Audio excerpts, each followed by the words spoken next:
Muy buenas tardes a todos. Son las 3 menos 10, una hora menos en Canarias. Rueda de prensa de la ministra portavoz y del ministro de Sanidad. Ministra portavoz, buenas tardes. Hola, muy buenas tardes. Muchas gracias, Miguel Ángel. Efectivamente, comparecemos hoy para informar sobre el contenido que se ha abordado esta mañana en la conferencia de presidentes, la 11ª que se celebra desde el inicio de la crisis sanitaria.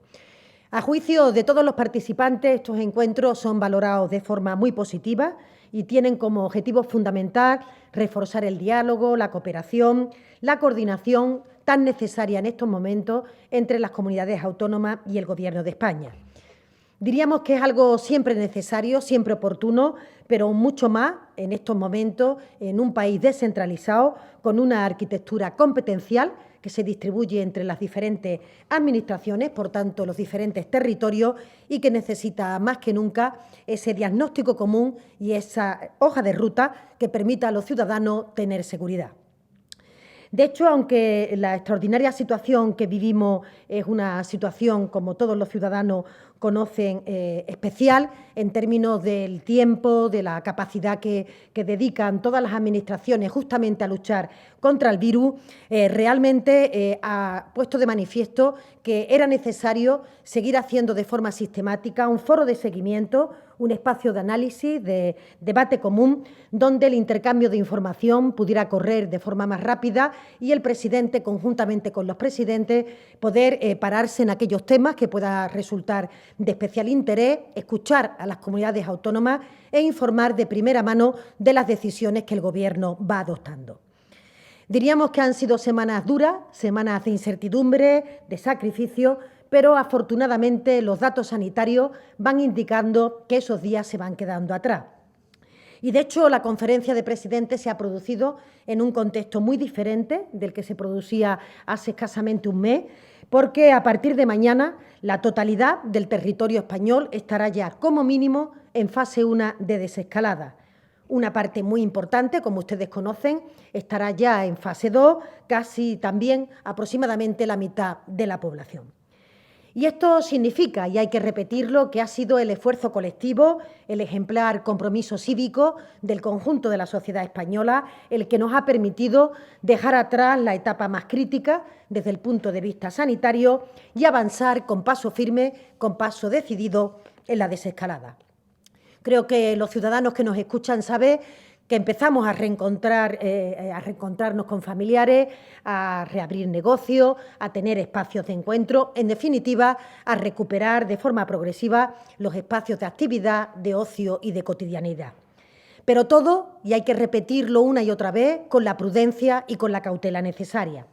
Tenemos que seguir teniendo muy presente todas estas cuestiones ante cualquier movimiento.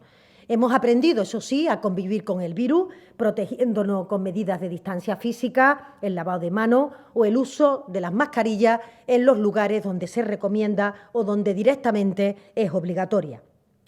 Pero para mantener a raya la enfermedad, para consolidar este camino, no podemos bajar la guardia en ningún momento. De ahí que tenemos que apelar insistentemente a la responsabilidad individual, que es justamente la que garantiza esta seguridad colectiva, la seguridad de todos y todas, pero sobre todo de los más vulnerables. El presidente del Gobierno ha tenido ocasión en esta mañana de compartir con los presidentes autonómicos las novedades que se van a ir produciendo en las próximas semanas.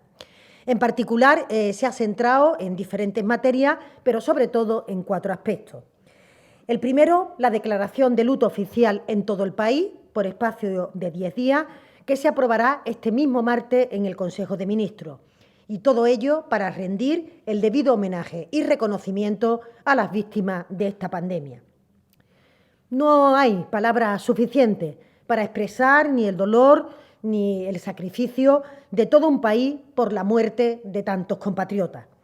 Por eso, cuando finalice todo el proceso de desescalada, se hará también un gran acto de homenaje, como anunció el presidente, un homenaje oficial presidido por el jefe del Estado, para honrar la memoria de todos los que nos han abandonado como merecen.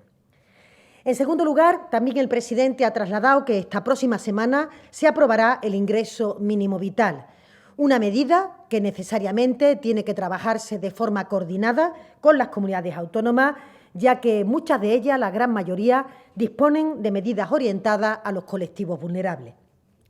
Saben, porque lo hemos ido diciendo, comentando a lo largo de las últimas semanas, que nuestro país tiene una de las tasas de pobreza severa más elevadas de la Unión Europea. Y esto tiene un especial impacto, una especial repercusión en la infancia, en nuestros niños y en nuestras niñas. Y la crisis de esta pandemia sanitaria está agravando la ya de por sí precaria situación de muchas personas, de muchas familias a las que llegar a fin de mes les es prácticamente imposible. Por eso, el Gobierno tenía en su hoja de ruta la puesta en marcha del ingreso mínimo vital a lo largo de esta legislatura, pero la crisis económica, a que acompaña esta crisis sanitaria, ha acelerado los ritmos para su diseño y para su implantación. Y creemos que esta medida es una cuestión de justicia social que construye una red de seguridad para que nadie se quede atrás en esta crisis y, sobre todo, los niños, aquellas personas que puedan ser más vulnerables, puedan tener oportunidades de desarrollo pleno para poder perseguir su proyecto vital. Esta medida del ingreso mínimo vital será una prestación de la Seguridad Social nueva, con una previsión de que llegue a cerca de 850.000 hogares, de los que aproximadamente la mitad tienen niños a cargo. Por tanto, supondrá un antes y un después en la lucha contra la desigualdad en nuestro país, prioridad absoluta de este Gobierno. Los detalles de la medida serán comunicados en la rueda de prensa posterior, una vez aprobados por el Consejo de Ministros.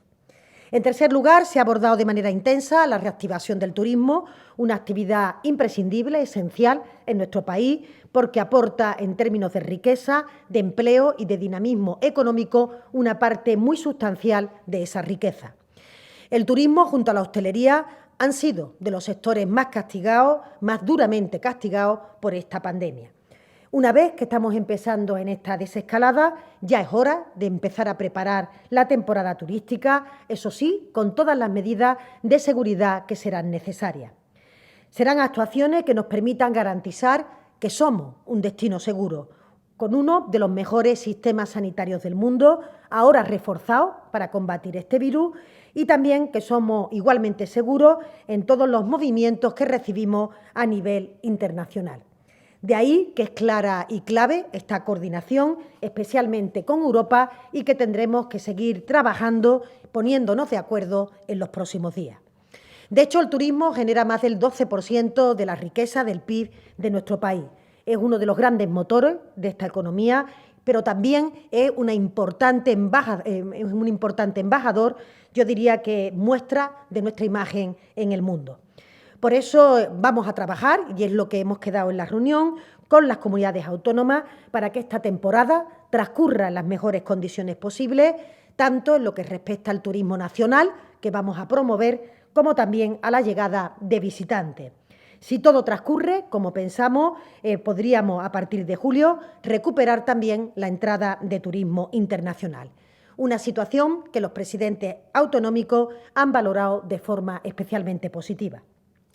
Y, por último, también les informo que el presidente ha comunicado a los gobiernos autonómicos que esta semana iniciaremos el contacto con el conjunto de formaciones políticas del Congreso para abordar los criterios de reparto del fondo no reembolsable, una transferencia de 16.000 millones de euros que aprobaremos próximamente.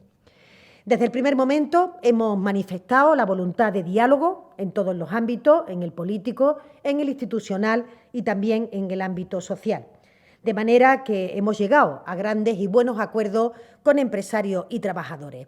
Pues siguiendo este camino, de la misma forma, queremos que los criterios de reparto de este fondo no reembolsable, repetimos siempre, que las comunidades autónomas, por tanto, no tendrán que devolver, serán negociados y consensuados con las formaciones políticas. El fondo se descompone en una parte de 10.000 millones dirigido a gasto sanitario, otra social que suma 1.000 millones y una tercera parte de 5.000 que se destina a cubrir la caída de ingresos propios. De la parte sanitaria también le hemos comunicado que esos 6.000 millones los pondremos a disposición de las comunidades en el mes de julio. El resto del fondo, hasta alcanzar los 16.000, se abonará en otros pagos en el mes de septiembre, de noviembre y un último en el mes de diciembre. Por tanto, confiamos en que encontraremos una buena predisposición por parte de las formaciones políticas para negociar estos criterios de reparto de forma justa y de forma equitativa. De hecho, nuestra mano está tendida. Nosotros, como Gobierno, no tenemos otro objetivo que garantizar que se reúnan las condiciones necesarias para tener un sistema sanitario fuerte que permita seguir protegiéndonos de esta enfermedad. Y para ello es necesario que las comunidades cuenten con recursos que hacen frente al incremento del gasto vinculado a la pandemia, pero también a preparar los sistemas sanitarios ante cualquier hipotético rebrote. Como ya he señalado, el Gobierno va a garantizar que todos los ciudadanos, vivan donde vivan, tengan la renta que tengan, accedan en igualdad de condiciones a un sistema sanitario público, universal y de calidad. Y sin más, cedo ahora la palabra con motivo de la sanidad al ministro de Sanidad, Salvador Illa. Muchísimas gracias, ministra portavoz. Quería compartir con ustedes tres cuestiones. En primer lugar, referirme brevemente y hacer una valoración de los datos que dimos a conocer ayer por la tarde. Saben ustedes que se notificaron por parte de las comunidades autónomas 446 nuevos casos y que tuvimos que lamentar 56 fallecidos, a cuyos familiares y allegados les manifestamos nuestras condolencias. Bien, quiero resaltar una vez más que el porcentaje de incremento de nuevos casos ayer fue de un 0,19% y recordar que veníamos de incrementos del 35% en el momento en que decretamos el estado de alarma. Por tanto, día a día las cifras nos reiteran el mismo mensaje, que el estado de alarma ha funcionado y además yo les quiero añadir que el estado de alarma es necesario para la gestión de este proceso de transición a la nueva normalidad, para la gestión de este proceso de desescalada. Es necesario seguir controlando a la epidemia y quien garantiza que la seguimos controlando y que la salud es lo primero es la vigencia del estado de alarma. En segundo lugar, no hay que olvidar que hay todavía muchas cosas del virus que no conocemos y que el virus sigue entre nosotros, no ha desaparecido y, por tanto, quiero también poner el acento en el hecho de que seguimos trabajando en el estudio de seroprevalencia. De hecho, esta semana que acabamos hoy se ha iniciado la segunda oleada de este estudio, una oleada que se aplica a los más de 60.000 ciudadanos que participaron en la primera oleada. Es una oleada que va a acabar a finales de la semana siguiente y, por tanto, durante la primera semana de junio, más bien hacia finales de la primera semana de junio, estaremos en condiciones de proporcionarles a todos ustedes la información relativa a los resultados de esta segunda oleada. Insisto, son siempre resultados preliminares, los resultados totales no estarán disponibles hasta que no acabemos las tres oleadas de que se compone este estudio, pero será un dato, sin duda, el conocimiento de los resultados preliminares de esta segunda oleada será un dato significativo. Insisto, el virus no ha desaparecido y hemos de seguir estudiándolo y conociendo cada día más cómo se comporta. Y finalmente, en tercer lugar, quiero volverme a referir a unas cifras que dio a conocer ayer el presidente del Gobierno en relación a los test de diagnóstico que se hacen en nuestro país y que ponen de manifiesto la muy buena labor que está haciendo el conjunto del Sistema Nacional de Salud y, en particular, las comunidades autónomas. Hasta el día 21 de mayo, en nuestro país se han realizado 2.221.497 test de diagnóstico PCR, es el test más fiable en el que descansa nuestra estrategia de diagnóstico y, en concreto, la última semana, del 15 al 21 de mayo, 302.086 test PCR. Esto significa que, de media, en nuestro país se hace un test PCR a 47,2 de cada 1.000 habitantes. Y los test de diagnóstico rápido, los test de anticuerpos, hasta el 21 de mayo se han realizado un total de 1.335.070 test de diagnóstico rápido, de los cuales 216.641 la última semana, la que va del 15 al 21 de mayo. Y la ratio a nivel de país es de 28,3 por cada 1.000 habitantes. En conjunto, en nuestro país, hasta el 21 de mayo, se han realizado un poco más de 3,5 millones de test, entre PCR y test de diagnóstico rápido. Es una cifra que sigue confirmando el enorme esfuerzo que estamos haciendo para diagnosticar. Seguimos trabajando para aumentar el número de diagnósticos, el número de test PCR, pero, insisto, me parece que es un dato relevante, son cifras que nos comunican las comunidades autónomas y que pone de manifiesto el esfuerzo que se está haciendo en este sentido. Y sin más, pues agradecer, como siempre, también quiero hacer el comportamiento ejemplar de la ciudadanía. Es muy importante seguir manteniendo una responsabilidad individual alta en esta fase de desescalada y también, como no, la labor de comunidades autónomas y el conjunto de profesionales sanitarios. Muchísimas gracias.